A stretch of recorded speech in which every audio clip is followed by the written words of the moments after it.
When starting out as a commander, you might feel tempted to hitch a ride to a remote starport in the middle of nowhere, so you can start your career as a true pioneer out on the frontier. In this series, we try to explain why this is a really quite bad idea and present you with some suitable cautionary tales in the Commander's Guide to the Galaxy.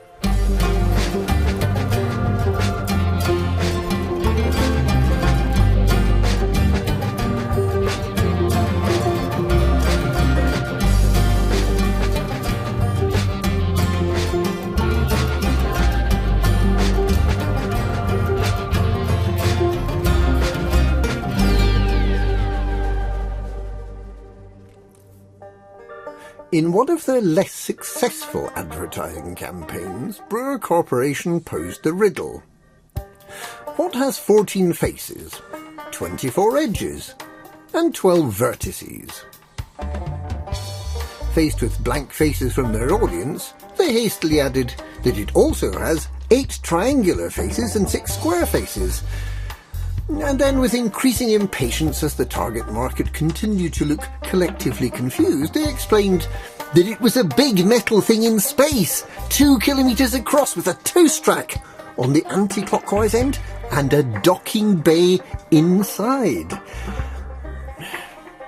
The advert never caught on. The Brewer Corporation, which is based in the charming Minerva system, also makes the weapons platforms you see near outposts, and fleet carriers, which are mobile starports that allow a commander to take his whole fleet of ships with them. Having made fleet carriers, the Brewer Corporation went on to position a string of megaships between the Bubble and Colonia to make, they said, travel along this popular highway easier.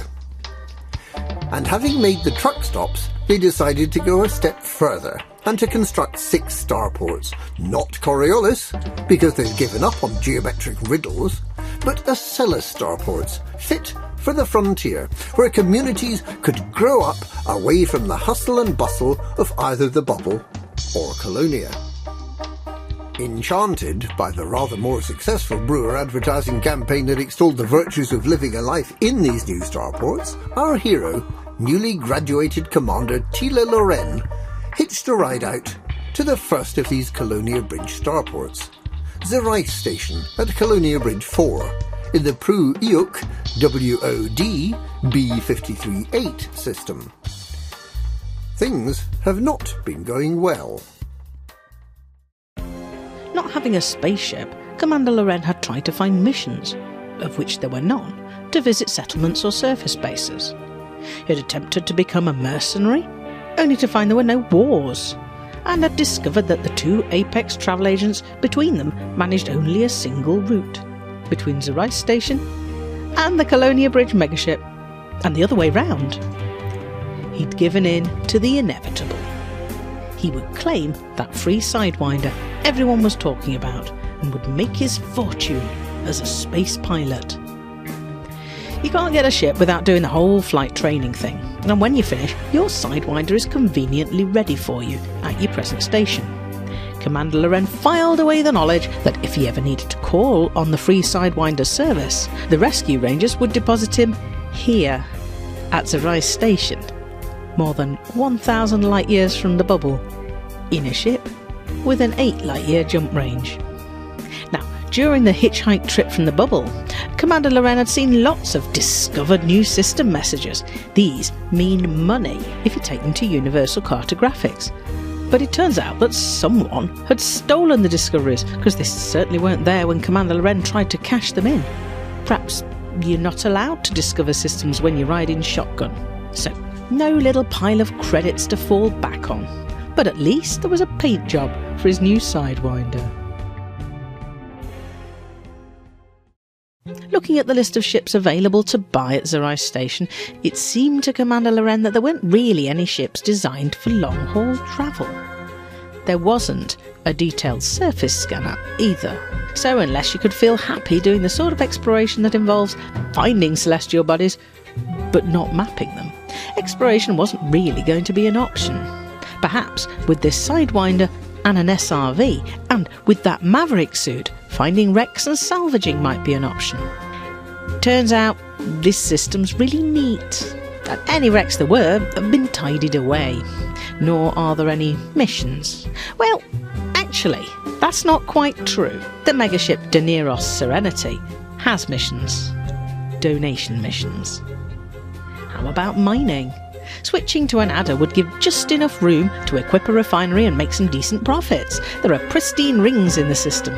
Commander Loren had to sell his hand weapons and his Maverick suit to kit out the adder, but this would be worth it. You could make a lot of credits mining. Well, you can. But if neither of the available outfitting facilities stocks a collect Olympic controller, then do you really want to scoop all those fragments by hand?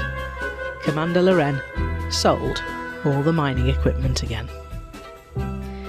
With only 2 stations, both in the same system, could trade possibly be an option? Turns out it could.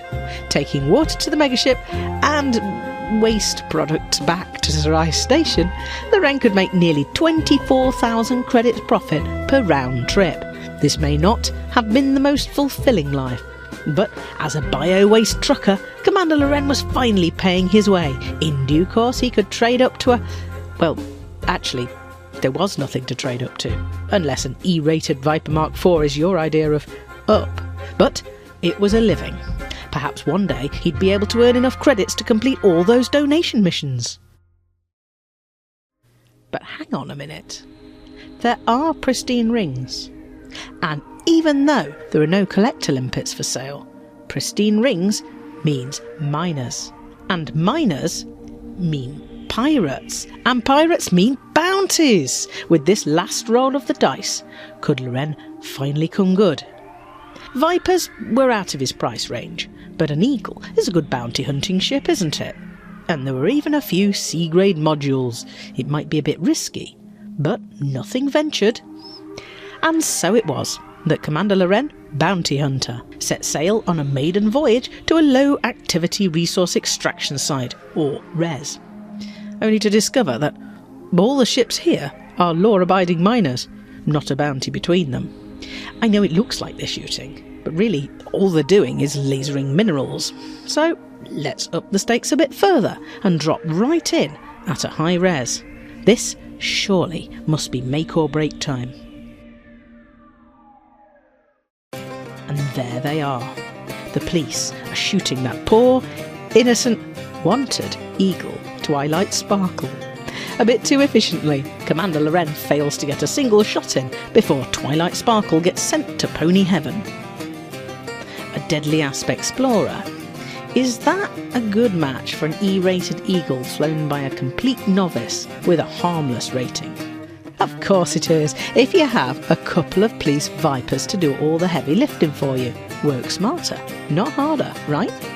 And finally, a really rather impressive payout of 225,000 credits. There is then exactly one sensibly profitable way to make credits on the Colonia Bridge, and that is to blast criminals to pieces in a spaceship in the company of law enforcement officers.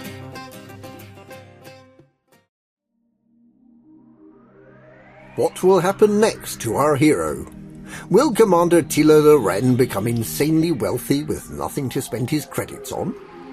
Will he ever work out a way of escaping to a system where you can buy a detailed surface scanner or a collector Olympic controller, and where you can buy an insanely aspirational ship like a Diamondback Explorer? Or will he have become so thoroughly institutionalized that all he wants to do is get a Type 9 Heavy, bring it back to Zerai Station and haul bio-waste and water for the rest of his career?